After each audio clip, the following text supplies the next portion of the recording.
tinapay at sirkus. Ayon sa isang pinuno mula sa sinaunang Roma, ika nga, ang tinapay at sirkus, panis et circenses, ika nga. Ang dalawang ito daw ang kailangan mong ibigay sa mga tao para hindi sila maghimagsik. Para daw mapanatili ang katiwasayan ng lipunan, napakadali lamang. Dalawang bagay ang kailangan gawin. Huwag silang gutumin. Pangalawa, palaging aliwin. Sa perya, lahat na kulay ay mas tumitingkad. Lahat ng tunog at ingay ay mas masaya. Sa mundo ng perya, ang realidad ay binabaluktot sa nakakaaliw na paraan, parang yung makapal na bakal na binabakli ng mga maskuladong Samson na sirkero. Pero mula pa ng panahon ng mga Romano, mga kapatid, ay hindi nawawala ang pagkamangha ng sangkatauhan sa mga sirkus at perya. Tuwing bumibili ka ng ticket at papasok sa tolda, panandalian mong tinatakasan ang pangkaraniwan at pinapasok mo ang isang mundo ng pambihira. Mga taong pinaglihi sa daga, si Diamanda na may dugong sirena, o kaya si Mandong kumakain ng kutsilyo at blade, mga acrobat na kayang tumawid sa sinulid at napakarami pang iba. Pero ano kaya ang nangyayari pagtapos na ang pagtatanghal? Kapag diligpit na ang mga tolda, kapag tinago na mga ilaw at trompa, ang magician, pag nagpaalam na mula sa mga bilib na mga manonood, saan napunta ang mga kalapati at rabbit na biglang naglaho na parang bula nang tinakpan ng panyo o sinilid sa sombrero. Mga kapatid, sa ating kwento ngayon, sa kwento ngayong Lunes, isang araw bago ang bisperas ng Pasko, malalaman natin na ang buhay ng mga tao sa perya ay hindi palaging puno ng mahika. Sa dulang ito na sinulat ni Chris Magbo Orpilla, malalaman natin na kapareho lang din ng sa atin ang mga problema nila. Mga pagsubok na hindi madadaan sa simpleng abra kadabra. Simulan na natin ang dulang pinamagatang ang salamangkerong si Esto.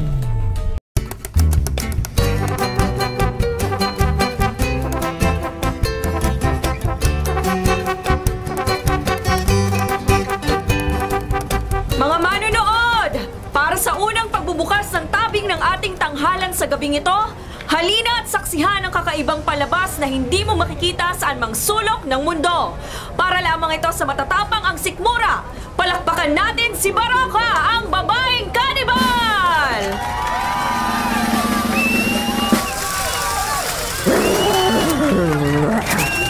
Buhay naman ako yung kinakain mo! Grabe naman! Huwag gutom na gutom si Baraka! Takam na takam siya habang nilalapang buhay na manok! Palakpakan po natin si Baraka, ang babaeng kanibal! Baraka, clean as you go tayo, pakibitbit ang pinagkainan mo. At ngayon, para sa ating susunod na palabas, narito ang lalaking may kakaibang lakas. Ang pinakamalakas na ginoo sa mundo na si Samson. Labas na! Ay, grabe, nakalatawan niya. Grabe naman niya. Grabe.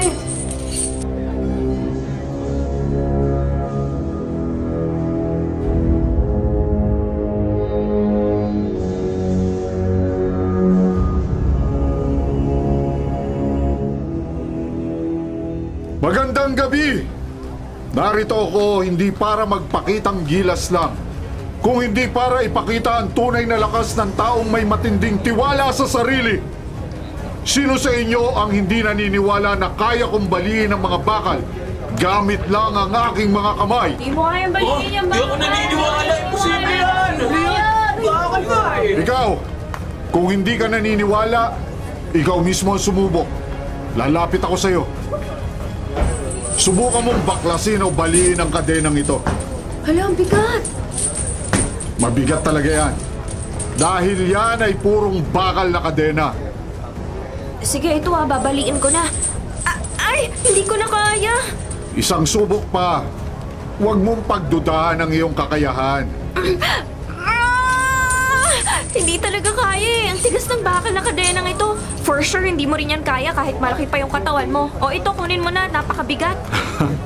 Salamat, ma'am, sa iyong pagdududa. Maaari na kayong umuwi. Bumalik sa iyong upuan. Para sa akin, ang tunay na lakas ay hindi lamang sa laki ng katawan, kung hindi galing sa puso at isip. Panoorin nyo to.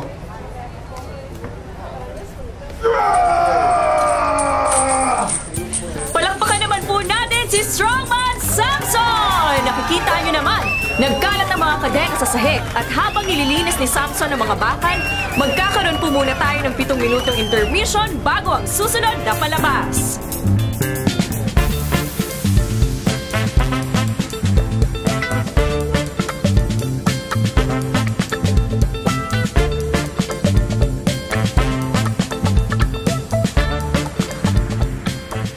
Nakaupo na ba ang lahat? Ang iba ay may bitbit pang hotdog at popcorn. At ngayon, ang ating pinakamatangkad na kasama dito sa perya, si Bunso na magpapakitang gilas para sa isang palabas gamit ang bola, hula hoop at isang unicycle. Opo, isa lang ang gulong kaya't hindi ito maaaring tawaging bisikleta. Wow! Galing niya!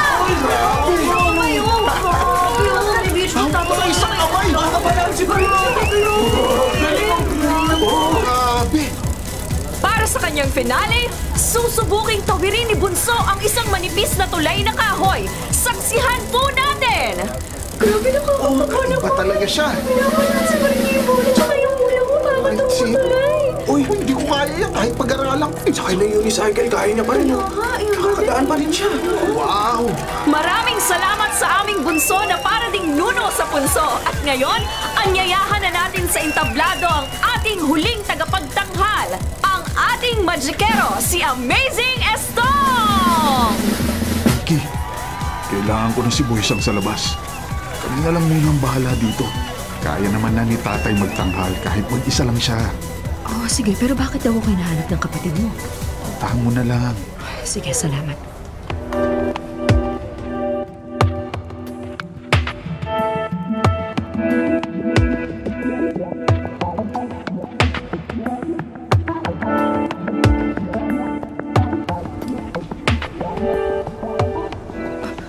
Boysang, bakit?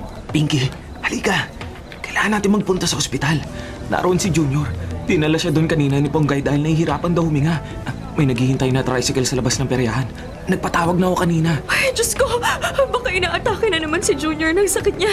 Halika na, puntahan na natin. Naalala ko ang sinabi ng doktor. Maaari magsara ang butas niya sa puso pero maaari ding hindi. At kailangan maoperahan siya. Mag-iisang taon na si Junior. Nung kapanganakan niya, sinabihan na tayo ng doktor sa mga posibilidad. Kung sana madali lang makanikom ng perang pampa-opera. Ang konting naipon natin ng 1 taon simula nang ipanganak si Junior. Natupok pa ng sunog 2 buwan na ang nakalipas.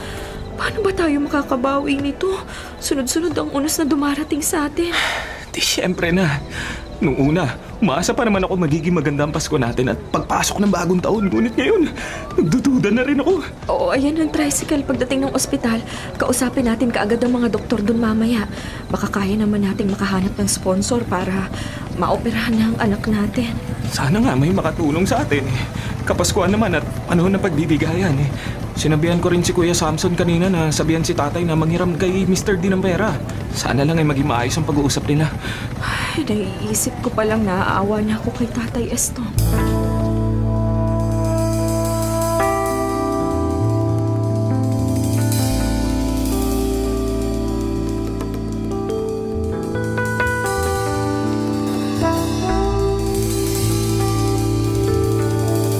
Pasok!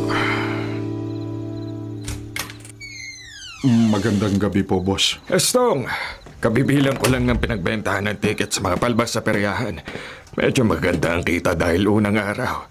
Mas pagbutihin pa ninyo ng pamilya mo.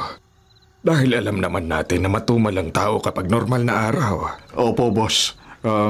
Boss, Oh, May ipapakiusap sana ako sa'yo. Ay, nako, Estong.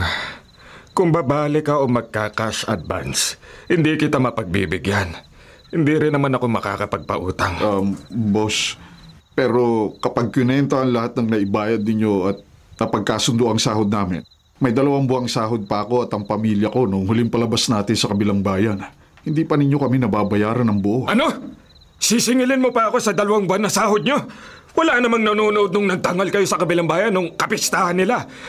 Pero boss... Aba, Estong, abonado pa ako sa mga ibinayad ko sa kuryente at iba pang gastusin doon. Sinagot ko na nga ang pagkain ninyo. Sobrang bayad pa yun. Pasalamat ka pa nga at sumisweldo pa kayo kahit palugay ng palugay itong peryahan. Mr. D, boss, may sakit kasi ang apo kong si Junior. Kailangan maipagamot.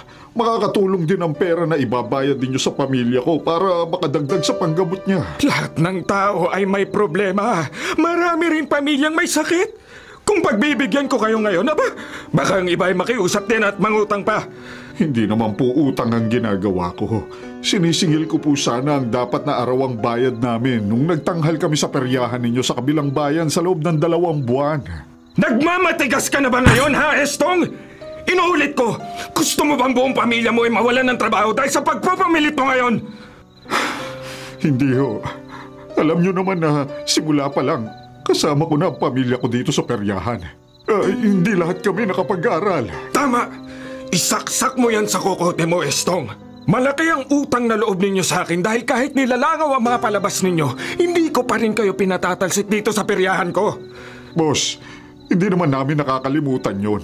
Lahat kami umaasa sa peryahan mo dahil ito lang ang alam naming gawin. Oo, at isa pa, sa mga itsura ng mga anak mo, pamperyahan lang talaga sila. Lumabas ka na nga rito, tumiinit lalo ang ulo ko. Pasensya na po, Mr. D. Labas na!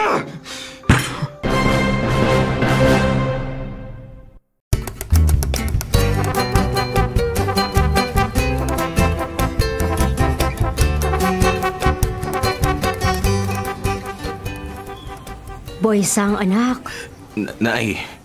Dinalan ko kayo na makakain ni Pinky, pati na rin pamalit ng damit. Salamat po, Nay. Lalapag ko muna dito sa gilid ng upuan ng dala ninyo. Kumusta si Junior?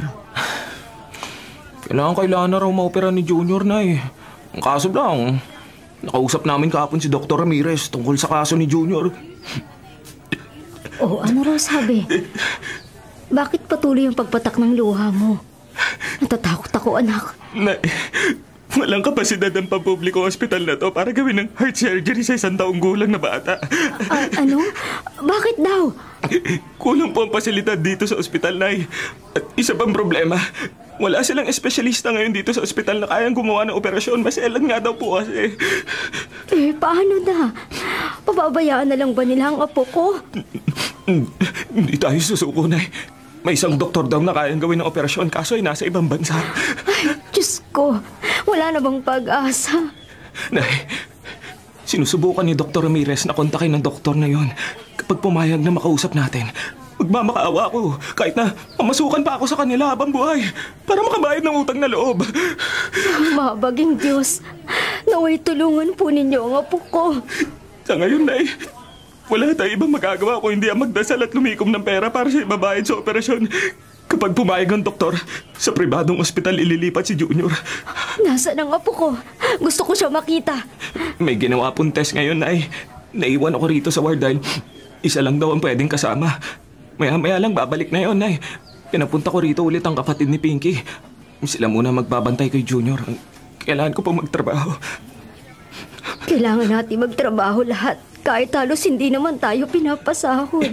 Hindi pa rin nagbabago si Mr. D kahit na gaano na tayo katagal na namamasukan sa kanya. Wala pa rin siyang pakialam at malasakit sa atin.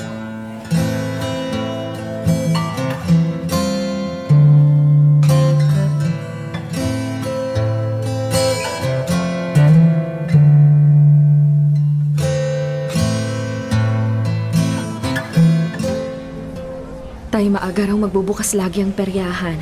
Gagawin na raw 4:00 imbis na 5:00 para sa mga estudyante at bata na gustong magpunta pagtapos ng klase. Mabuti na rin yan para mas marami tayong kitain. Nakabalik na ba si Boysang? Ang sabi kanina ng nanay mo, ipapasok daw ngayon rito para kumita ng pera. Nagpunta dun sa Ferris wheel, sa sideline para daw madagdagan ng kita. Hindi ba mabilis magbayad si Mr. D sa mga nagkukumpani ng rides dito sa peryahan kaysa sa atin ng mga tagapagtanghal? Hindi ko nga alam kung bakit ganyan ang patakaran ni Mr. D. Rika, nasaan sina Samson at Bunso? Nag-e-ensayo sa loob ng tolda. Inaayos din ni Samson ang kadena niya para magmukhang kapani-paniwala na napuputol nga to. Ikaw, may manok pa ba? May nakahanda na sa tingin ko. Sa susunod na palabas, magpapanggap na lang ako na buhay ang manok. Magastos masyado kung laging buhay na manok ang gagamitin natin. Lalo na ngayon na mag-iipon tayo ng pera para kay Junior. Kung ano sa tingin ninyo ang makabubuting gawin, maraming salamat at nagtutulong-tulong kayong magkakapatid para kay Junior. Siyempre naman, Tay, hindi namin pababayaan ang pamangkin namin.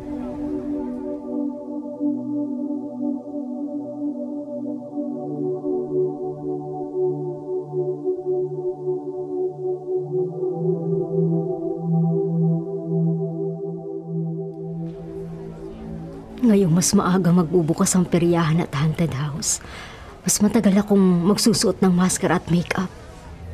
Maskara na lang kaya para hindi malagkit. Pero mas nakakatakot na kombinasyon kapag may makeup. Solo ko man ang panghahabol sa haunted house, okay pa rin. Teka, aayusin ko nga pala ang ilang nahulog na props doon nung nakipaghabulan ako sa mga bata kahapon. Makatayo na nga muna para makapunta doon. Naisita! Puntahan po natin si Boysang. Na-aksidente po doon sa Ferris wheel. Tumawag na sila ng ambulansya pero ayaw magpadala sa ospital ni Boysang dahil magastos. Ano? Ay, Diyos ko! Bilisan natin, Samson!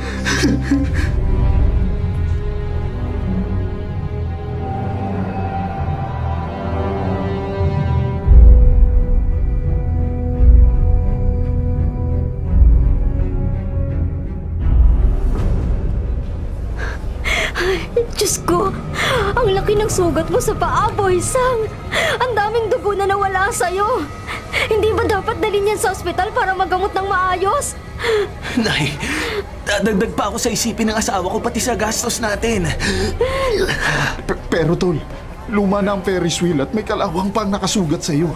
Baka ma-infeksyon yan o di kaya magka-tetanus ka pa. Naku, wala akong karapatan na maging maselan dahil naghihikaos lang tayo sa buhay. Hinugasan ko naman na maligamgam na tubig at tumigil na rin ang pagdudugo dahil sa pagtali natin kanina ng gasa. Magiging okay na ako. Namumutla ka pa ngayon.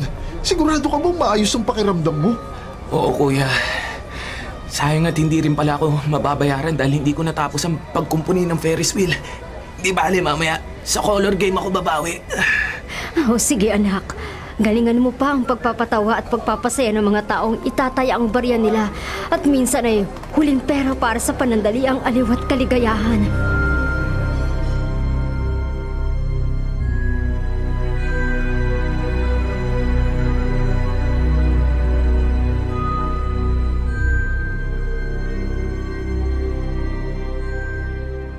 Lapit na! Lapit na!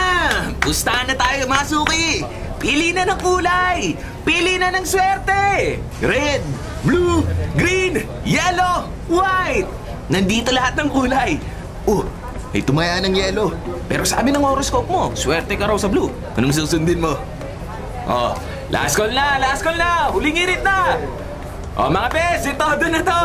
Ilabas na ang pambansang piso! 1, 2, 3! Stop! Look and listen! Hindi na pwede magbago ng isip! Ito na ang moment of truth! Iroroll ko na! Pagugulungin ko na ang inyong kapalaran! At ang swerte ay nasa... pula! Swerte ang mga may dalang pagmamahal ngayong gabi. Sa mga tumaya sa blue, huwag kayong malungkot. May second chance kayo. Parang yung ex nyo na ayaw kayong tigilan. Sumasakit lang ang lalamunan ko kasi isigaw pero isa lang naman ang tumataya dito sa color game. Ilang araw nang matumal ang mga tao dito sa peryahan. Dahil ba normal na araw at may mga pasok ang tao sa trabaho at eskwelahan? Panglawang araw nang sumasakit tong sugat ko. Pero hindi ako dapat maging mahina. Makakadagdag pa ako sa gastos namin kapag nagpagamot pa ako.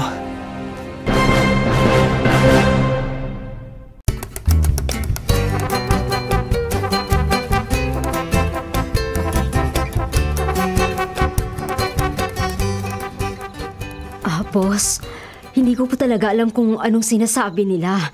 Wala akong kinuhang wallet sa gamit nila. Nakita ko lang ang bag sa loob ng haunted house, kaya dinala ko sa opisina nyo. Dahil baka hanapin nga ng may-ari. Oo, inihatid mo nga ang bag pero wala na ang pera, Sita. Matindi ang paratang sa'yo ng 3 babaeng pumasok sa haunted house. Malaking pera ang nawala sa kanila. 5,000 piso, Sita.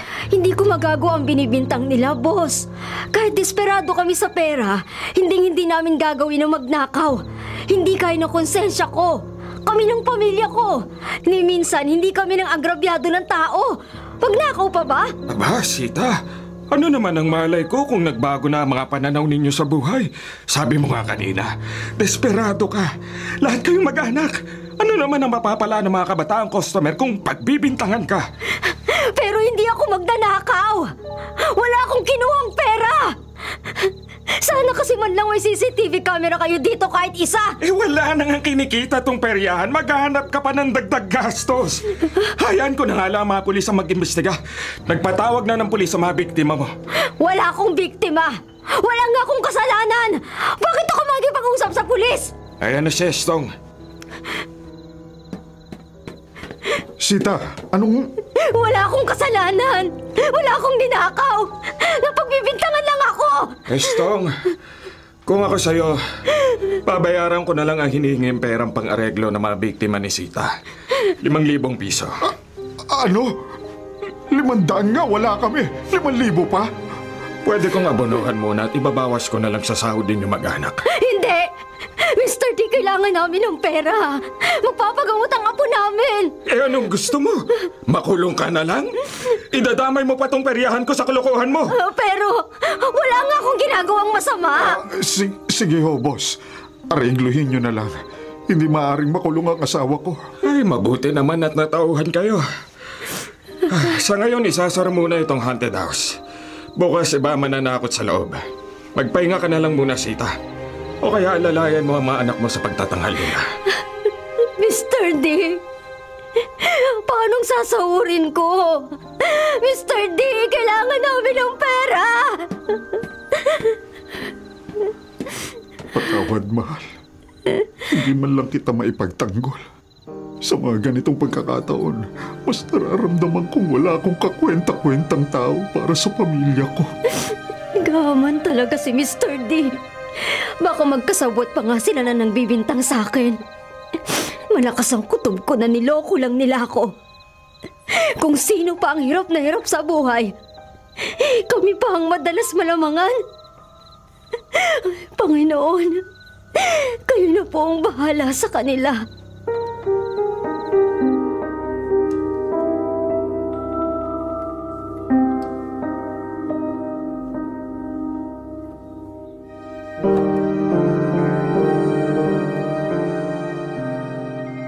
At para sa huling trick, ipapakita ko sa inyo ang isang kababalaghan. Isang pangyayari na hindi nyo malilimutan. Handa na ba kayo? Sa bagay, kahit hindi pa kayo handa ay wala naman akong magagawa. Kaya simulan na! Dahil delikado to, ang anak ko na lang na si Bunso ang gagamitin natin sa espesyal na pagtatanghal na to. Para lamang sa inyong lahat. Pumasok na sa kahon, anak. Ngayong nasa loob na siya ng kahon, kailangan ko ang tulong ninyo. Banggitin ang magic words na itinuro ko kanina. Ang magic words na sobrang makapangyarihan. Ang abracadabra, hocus pocus! 1, 2, 3, sigaw! Abracadabra, hocus pocus! Ngayon, tunay nang naglaho na parang bula ang aking anak. Salamat po. Tandaan, ang tunay na mahika ay nasa mga ngiti niyong lahat. Hanggang sa muli, ako si Amazing Istong, ang inyong pinakamagaling na salamangkero. Ako ang inyong friendly Perya Magician. Hanggang sa muli!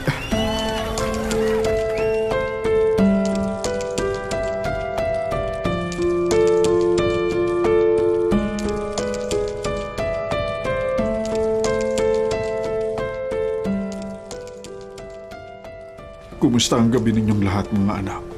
Kakonti lang ang nanood sa pagtatanghali na Baroka, Samson at Nuno sa punso. Sa magic show naman, nadagdagan lang ng isang audience. Ay naku, kapag nagpatuloy ito, masasawa na naman tayo ni Mr. D. Subukan ninyong manghikayat sa labas ng mga parokyano. Baka kailangan lang nila ng imbitasyon. Kahit nga sa color game, paisa-isa lang ang tumataya. Totoo po yan, Nay. Kanina isang bata lang nasa color game tapos sinundo pa siya ng nanay niya. Pati ako napagsabihan. Bakit ko raw kinukuha ang pera ng bata? Hindi ko na alam kung anong kalalagyan natin. Hindi madaling magtanghal, lalo na kung wala nang gustong magpunta rito sa peryahan. Dati naman kapag Disyembre, maraming parokyano. Ibang-iba na ang panahon ngayon. Tolbo, Isang, bakit parang nangingitim yung sugat mo sa paa? Kahapon naman napansin ko, parang kulay asul. Bakit ngayon parang namamaga at nangingitim? Hindi naman. Huwag mong itago ang paa mo, Tol. Baka na-impeksyon na yan. Kahapon at kanina, mataas din ang lagnat mo. Magpatingin ka na sa doktor. Hindi mo bukas pupuntahan mo si Junior at Pinky sa ospital? Hindi muna. Kailangan kumita muna ako ng pera. Natatawagan na naman ako ni Pinky. Wala raw pagbabago sa lagay ni Junior. Ang pagbabago lang ay tumataas ang bayarin namin sa ospital at wala pa rin balita sa operasyon ni Junior. Huwag ka mag-alala, anak. May awa ang Diyos. Hindi niya tayo pababayaan. Sa ating mga mahihirap, wala naman talaga tayong ibang kakapitan kung hindi ang Panginoon. Pagdarasal ang takbuhan natin. Umasa sa milagro, lalo na ngayong magpapasko. Paano ko pupunta ng ospital? Sobrang sama ng pakiramdam ko. At napakasakit ng paa ko na halos hindi ko na malakad. Ayoko naman maging pabigat sa pamilya ko. Titisin ko na nga lang sakit.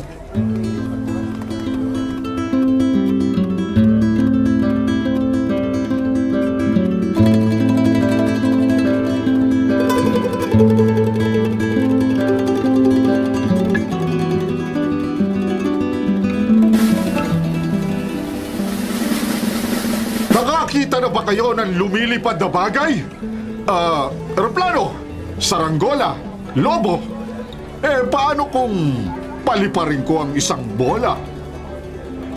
Pero para gumana ang kapangyarihan kong magpalipad ng bola, kailangan ko ang hangin mula sa inyo. Kaya sabay-sabay tayong huminga ng malalim. Inhale. At sabay-sabay nating ibuga ang hangin, sabay sabi ng lipad! Wala bang magsasalita? Paano magsasalita? Tatatlo kaming nanonood. Bata pa yung dalawa. Ang galing ng ating teamwork! Lumutang ang bola dahil sa kooperasyon ninyo! Ay, halata namang may tali yung bola. Salamat po sa panonood! Tama ang babae kanina. Wala ngang nanonood ng pagtatanghal ngayon. Halos walang katao-tao sa peryahan, ilang araw na. Pati ang magic tricks ko, kine-question na ng mga nanonood. Diyos ko, kung kailan magpapasko, saka naman nagkakaganito.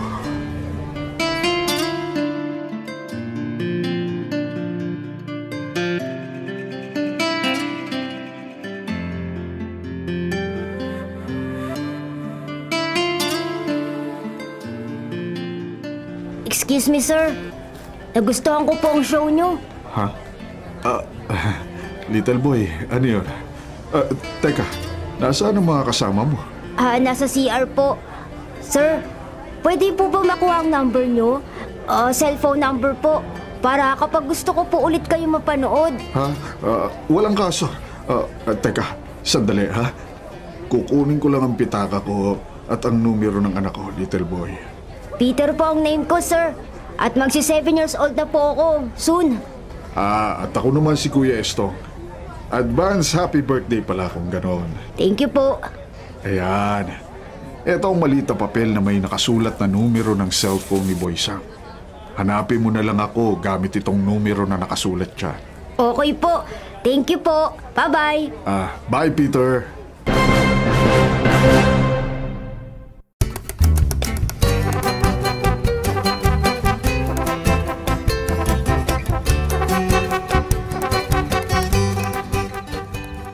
Sita, bakit napansin kong kanina ka pa balisa nung pauwi tayo? Paano ko ba sasabihin kay Estong ang narinig ko kanina sa peryahan? Sita, mahal. Ano kasi... Alam mo naman na pwede mong sabihin kahit na ano sa akin, hindi ba? Ang totoo nito, nakita ko kasi kanina si Mr. D. May kasama siya na lumabas mula sa opisina niya. Ano naman pakialam natin sa kausap ni Mr. D? Natatandaan ko ang kausap niya, Estong. Si Berto yun. Naalala mo ba? Nung isang taon, napadaan tayo sa isang peryahan sa probinsya.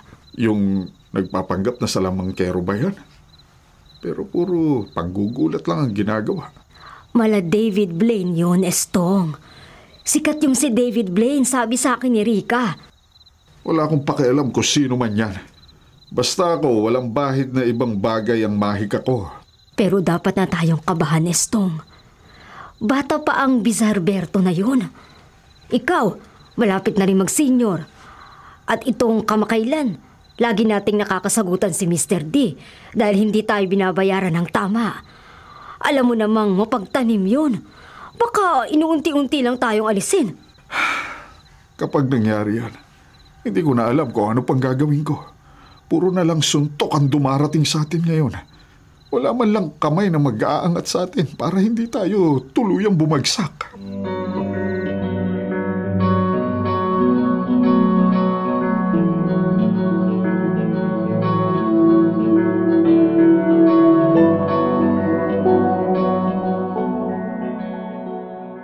Boss! Estong, nagmamadali ako. Saka na tayo mag-usap. Nabasa ko ang memo nyo. May nakuha kayong ibang magician? Oo. Dahil pagod na ang mga tao sa magic mo, Estong. Kung ako ang tatanungin, matagal na kita inalis dito sa peryahan ko. Laos na ang mga magic mo. Luma na. Kasing tanda mo na kaya't hindi na natutuwa ang mga tao. Mr. D, bakit ho ba ninyo ginagawa ito sa amin? Oo, alam ko may mga pagkakataong walang nanonood at dahil walang kinikita dito sa perya. Pero mayroon ding araw na malaki ang kita at maraming tao. Pero wala pa rin kaming nakukuhang bayad mula sa inyo. Aba, Estong, binibilangan mo ba ako? Hindi ba sagot ko ang tirahan at pagkain ninyo? Parte naman talaga ng usapan natin yun noon. Nagtatrabaho kami ng maayos, Mr. D. Napapagod din kami at sana man lang mabigyan ng bayad ang pagod namin. Ang masasabi ko lang, Estong, mag-isip-isip ka. Kung napapagod ka ba, napapagod na rin ang mga tao sa paulit-ulit at lumamang magic tricks. At kung talagang pagod ka na, magpahinga ka. Isama mo na rin ang mga pamilya mo!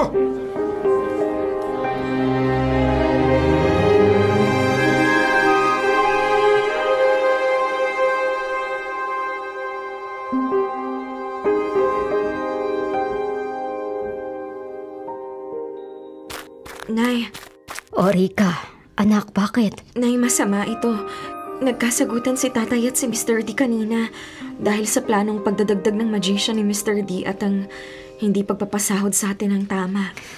Hindi nga magandang nangyari. Baka napuno na ang tatay mo.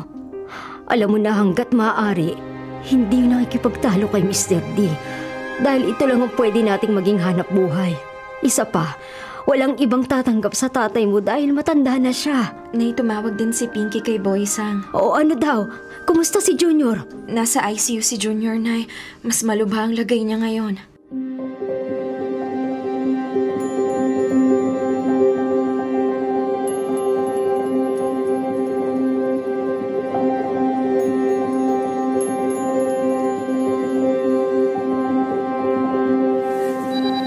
Hello? Pinky. Wala pa rin magandang balita kahit ano. Nasa intensive care unit pa rin ang anak natin, Boy Sam. Patawarin mo ko, asawa ko. Hindi ako makapunta riyan para masamahan ka. Anong nangyayari sa'yo? Bakit nanginginig ang boses mo? Hindi ako makalakad ngayon. Gustuin ko mang magpunta riyan, pero hindi ko magawa. Pinky, pakiramdam ko'y nabubulok na ang paa ko. Ano? Sabi mo simpleng sugat lang. Nangingitim ang pakot na mamaga. Nilalagnat din ako at hindi yun mawala-wala. Boysang, sabihin mo na kina tatay at nanay ang lagay ng sugat mo. Baka pwedeng magpasama ka dito sa ospital, ha? Pero ayoko nang dumagdag pa sa isipin ninyo. Sasikasuhin mo. Pero kapag hindi natin napagamot yan, baka kung ano pang mangyari sa'yo, hindi ko kakayanin na dalawa kayo ng anak natin, ha? Please, pakiusap, Boysang. Ingi.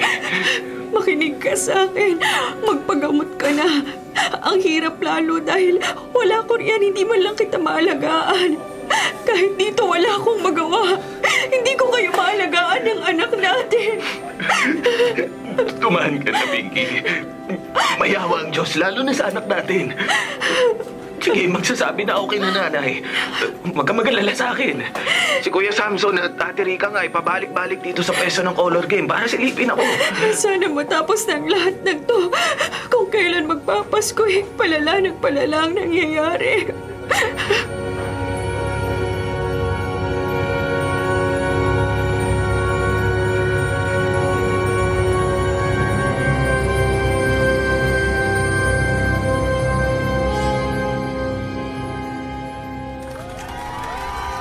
Hindi ako makapaniwala na nakadisguise ako ngayon at nanonood sa audience. Pero sabi nga nila, dapat alamin ang galawan ng kalaban. Teka, parang asawa ko yung nakaupo doon sa sulok. Mapuntahan nga. Sita. Ay, ikaw ba yung malaki? Ay, ano ba, Estong? Ginulat mo naman ako. Nagulat din ako at narito ka. Sa sulok ka pa nakaupo at nakaitim pa na sombrero. Anong ginagawa mo rito? Eh, syempre, tinitingnan ko kung magaling ba talaga tong bagong magician na to. Puno ang audience ngayon, no? Siguradong mas pag-iinitan tayo ni Mr. D kapag ikinumpara ang mga palabas natin sa pagtatanghal nitong si Berto ngayong araw. O, ayan. Magsisimula na.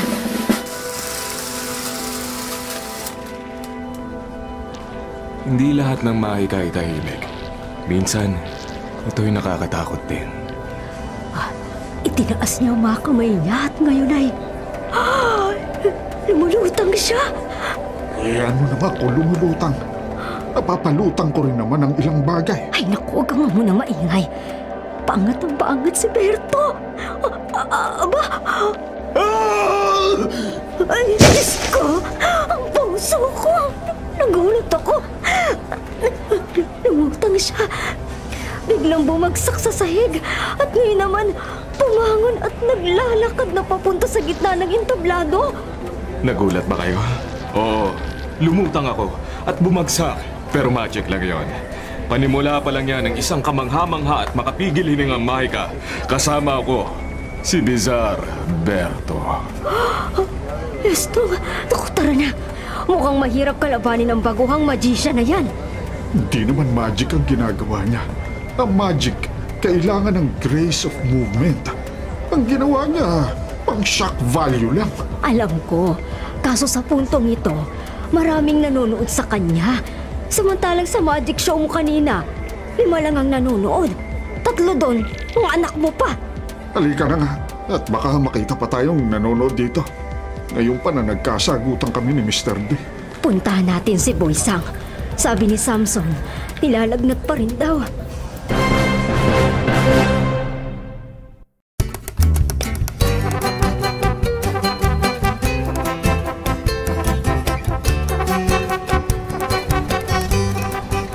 Boysang, bakit sarado ang color game mo? Di mo ba nakita na maraming tao ngayon? Linggo at Disyembre 22 na! Marami nagpupunta sa peryahan para magsaya pero ang estante mo ay nakasara! Boss, nilalagnat po kasi ako. Sobrang sakit po ng paa ko. Magpupunta po muna sana ako sa doktor. Doktor! Aba! Bakit? Mayaman ba kayo? Nakuha mo pa magpa-doktor? Para sabihin ko sa'yo, sinisanti ko na ang tatay mo. Kaya kayo ng kapatid mo, kung gusto ninyong manatili dito sa peryahan ko, sundin ninyo lahat ng utos ko! Mr. D, tama bang narinig ko? Sinisanti ninyo ako? Para saan? Para sa isang peking magician? Oo! Hindi ba't nagkaintindihan na tayo kanina? Sabi mo magpapahinga ka. O ito na, magpahinga ka hanggat gusto mo. Pero Mr. D, ngayon kailangan ng pamilya ko ang pera. Pakiusap lang. Humihingi ako ng isa pang pagkakataon. Pag-iisipan ko. Ay, Boy-san, buksan mo na yung color game na yan. Sige ho, boss. Boysang anak, ako nang bahala dito. Ayan na pala si Samson. Sasamahan ka niya sa klinik. Kailangan mong ipagamot yung paa mo. Nangingitim na at parang nabubulok na anak. Opo, Nay. Pupuntahan ko na rin si Junior. Sana masilip ko man yung anak ko. Sasama na ako. Dadaan din muna ako sa simbahan.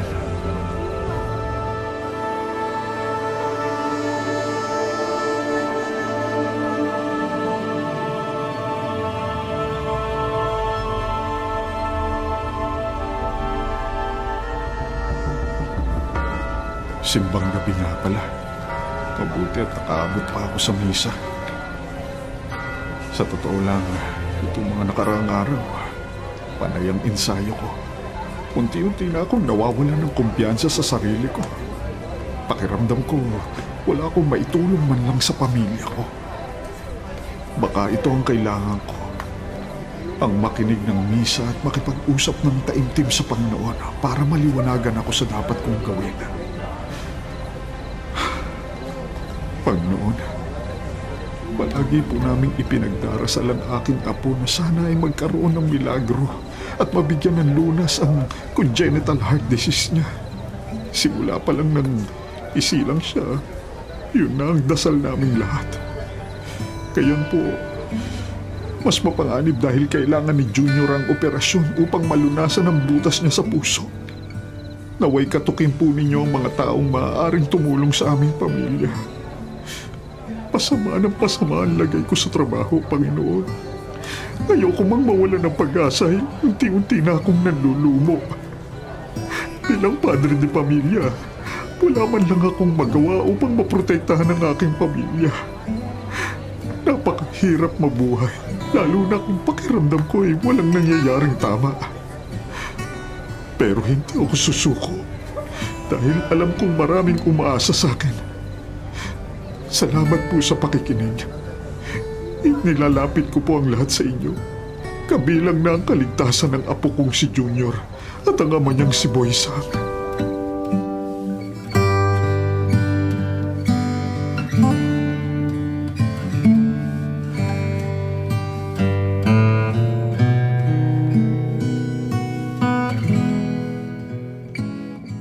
Kumusta raw ang paa mo, Boy-san?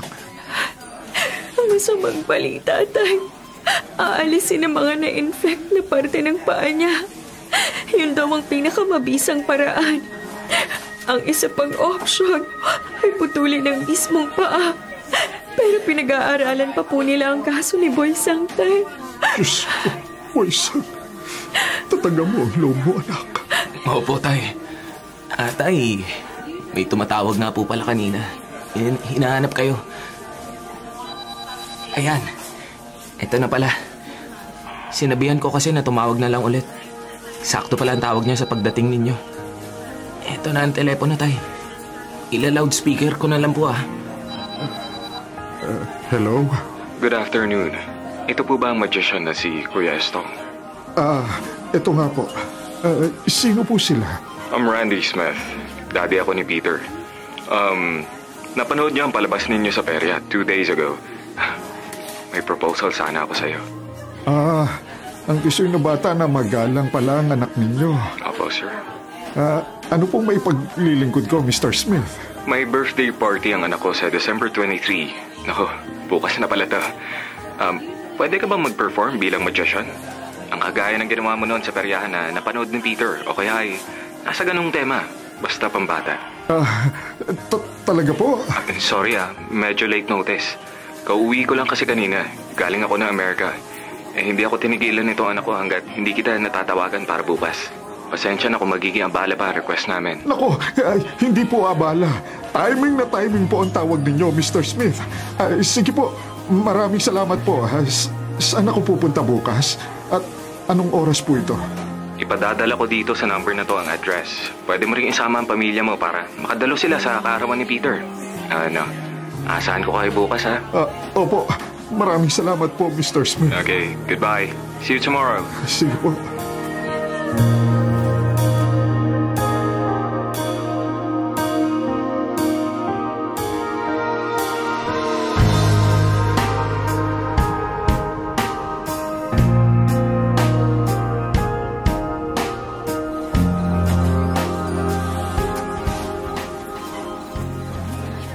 Boysang, Pinky!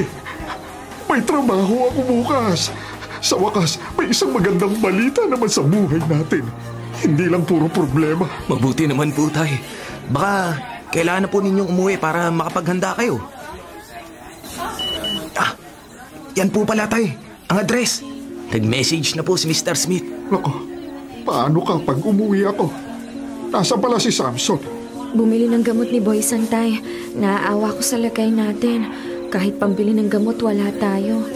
Ipinangutang ko lang sa kapatid ko ang pambili ng gamot. Kung may magagawa lang sana ako. Hindi ba naaawa si Mr. D sa atin? Hindi na nga siya nagpapautang, hindi niya pa tayo binabayaran ng tama. Nasabi rin ni Boy Santay na inalis daw kayo sa trabaho ng matandang yun. Hindi ko alam kung bakit ganun mag-isip si Mr. D. Kahit ilang taon na natin siyang kasama. Wala man lang siyang malasakit sa atin. Siya pa ang nauunang manggipit. Kaya, Tay, dahil unang beses mo magtatanghal sa ibang lugar, umuwi ka na at mag-ensayo. Ayos lang ako rito. Babalik naman si Kuya Samson. Sige, salamat. Pwede bang masilip ang apo ko? Hindi po visiting hours, Tay. At hindi rin po magandang itsura ng apo ninyo. Baka humadurog lang ang puso ninyo kapag nakita niyo siya sa ganong kalagayan. Magpakatatag tayong lahat, anak. Malalampasan natin to. Malalampasan to ni Junior. Sana nga po, Tay. Dahil mababaliw po ako kapag may masamang nangyari sa kahit na sino sa pamilya ko.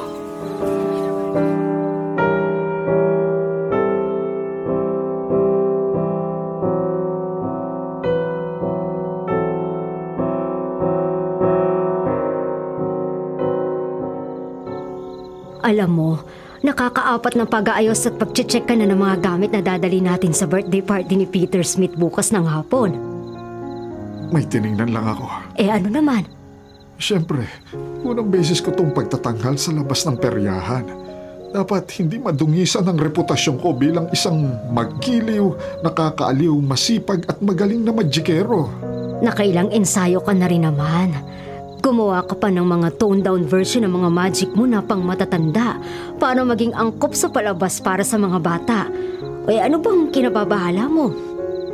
Pakiramdam ko kasi isang magandang biyaya ito sa atin. Bihira ang ganitong pangyayari lalo na sa peryahan. Nakakalungkot man isipin pero minsan ang mga manonood sa perya ay nakakalimutan kaagad ang naganap pagkatayo pa lang nila sa upuan. Ibig mong sabihin, hindi pa sila nakakalabas, wala na agad dating ang palabas? Hindi ko naman nila lahat. Pero ang pagkakataon na ganito, na ang isang bata na magpipitong taong gulang ay gusto kong maging magician sa kaarawan niya. Aba, bihirang mangyari yun. Magaling ka rin naman kasi talaga. At saka, mahal mo ang ginagawa mo. Kaya nararanasan din nila ang magic kapag nanonood sila sa'yo. Sana talaga ay magustuhan nila ang pagtatanghal ko bukas. Kaya nga, sige na, matulog na tayo. Isang check na lang kung kumpleto ang mga gamit ko. Ay nako, bahala ka nga. Mauna na akong mahiga.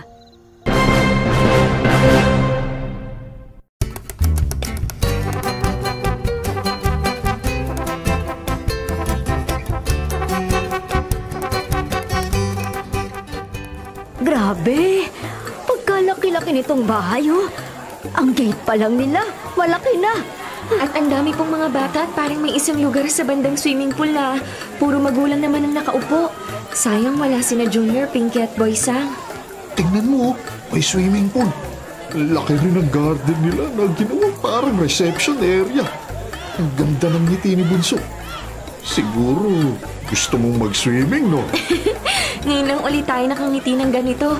Sa dami ng problema natin, nalimutan ko ng tumawa o ngumiti man lang. Mabait din si Mr. Smith. Siya pa nga mismo nagpunta sa atin sa may gate para papasukin tayo dito sa loob at ihatid dito sa lamesa para sa atin.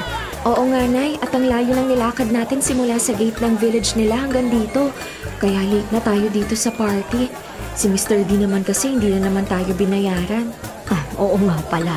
O ano nangyari kanina? Nanghihingi ng deposit ang ospital saka para sa bill sa ICU. Kaso wala naman kaming maibayad kanina. Kaya naantala tuloy ang lahat. Huwag ka nang maingay. Magtatanghal na si tatay.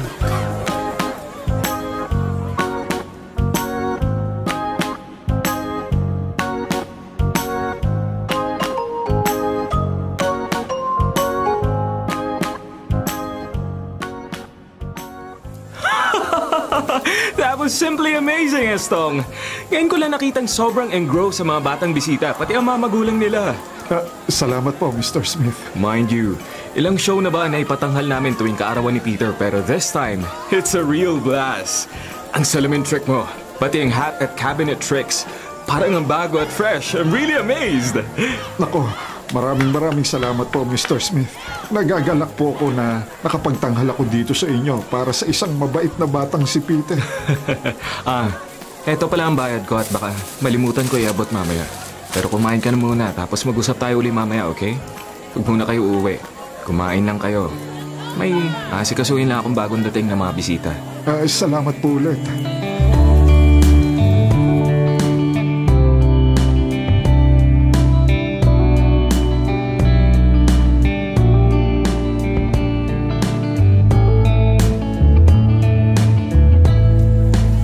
Estong, ang galing!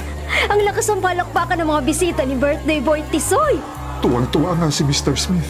Tingnan mo, ang kapal na sobrang ibinayad sa akin. Sinilip ko at parang nasa 20,000 ang ibinayad niya. Ha? Di ba 3,000 lang ang sabi mong ibayad sa'yo? Oo nga itatanong ko nga kung tama ba itong naiabot niya. Pero kakain muna ako kasi gutom na talaga ako. Hindi ako nakapag-almusal kanina dahil sa sobrang kaba. Maupo ka na lang dyan. Ikukuha kita ng pagkain. Kain lang kayo ng kain, ha? Teka, Estong. Matanong ko nga. Ano palang nangyari at late kayo kanina?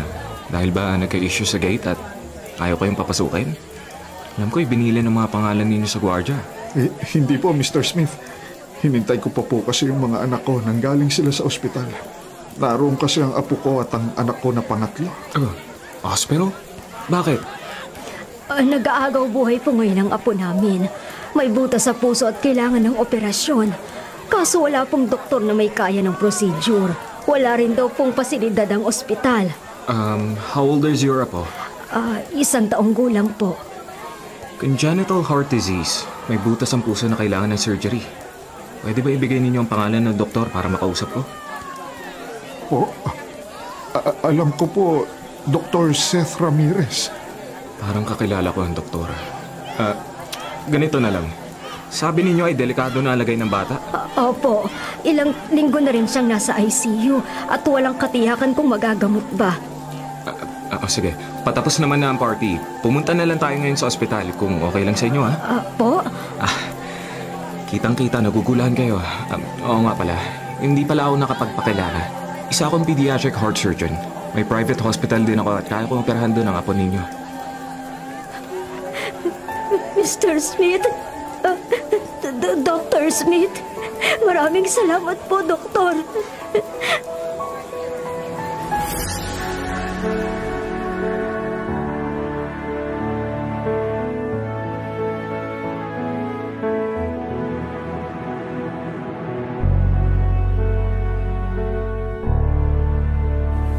Hindi ko pala nasabi sa'yo. Bukod sa ginamot din ng team ni Mr. Smith ang pako, inalok niya rin tayong lahat ng trabaho. Sana ako ordinero ngayon. Aba, mas maayos sa mga trabaho kung malayo kay Mr. D. Anong trabaho ni na kuya? Si Kuya Samson, mag-aaral para maging driver. At si Ate Rica, magsasanay para makapasa ang housekeeper sa bahay ni na Dr. Smith.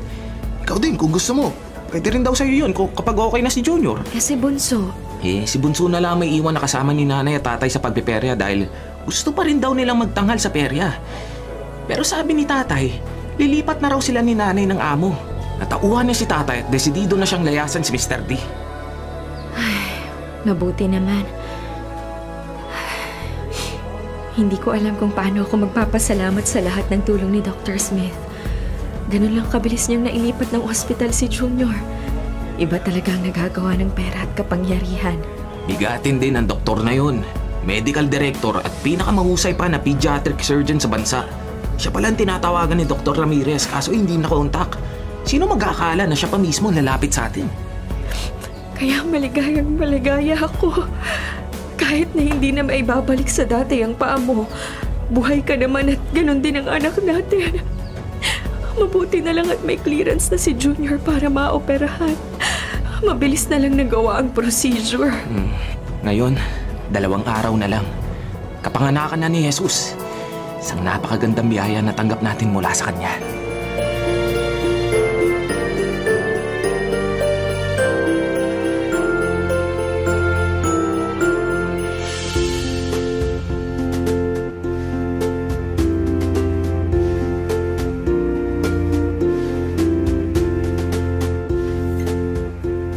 Mga anak, halina kayo sa lamesa at na makakain na ng handa natin sa Noche Buena. Nakakatuwa na kompleto tayo ngayon simula sa pagsisimba hanggang sa pagkainan. Huwag mong kalimutan si Baby Junior na nagpapagaling pa sa ICU matapos ang successful operation. Syempre naman. First time natin makapaghanda ng ganito karami sa Kapaskuhan. Halos puno yung lamesa ng biyaya. Tay, Nay, ang saya-saya ng puso ko. Dapat lang na sumaya ang mga puso natin dahil isang napakalaking biyaya ang dumating sa atin ngayong Kapaskuhan. Naoperahan na si Junior at nagkaroon pa tayo lahat ng bagong pag-asa sa buhay. Tama! Buong buhay ko, binuhay ko kayo sa pamamagitan ng magic. Pero ang pinakamalaking magic sa lahat ay naganap na. Totoo pala ang milagrong nangyayari tuwing Pasko. Sama-sama tayong yumuko, manalangin at magpasalamat sa Panginoon na siyang tunay na tagapagligtas.